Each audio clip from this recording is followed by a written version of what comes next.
खबर शामिल करते हैं इस्लामाबाद से। चेयरमैन इब्तदाई रसूली कलीसिया ऑफ पाकिस्तान पास्टर डॉक्टर मुर्कस शरीफ ने रिमशा कॉलोनी इस्लामाबाद में तहरे कत्ल की अंदोनाक वाक़ये की पुरजोर मजम्मत करते हुए मुतालबा किया है कि इस वाक़ये की आला सतह पर तहकीकात करवाई जाएं, मुल्ज़मान को इबरतनाक अंजाम तक पहुँचाया जाए।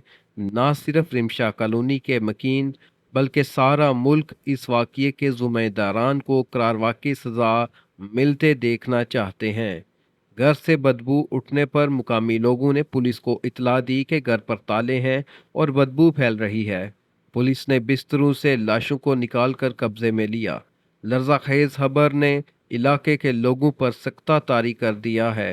पास्टर मुर्कस शरीफ ने मजीद कहा कि हुकूमत वक्त और सिक्योरिटी फोर्सेस के लिए बेदर्दी से बाप बेटी बेटा को कत्ल करने वाले मुल्ज़मान को गिरफ्तार करके सज़ा देना बहुत बड़ा चैलेंज है। खुदा ताला वतन अजीज़ पर अपनी नज़र करम रखे।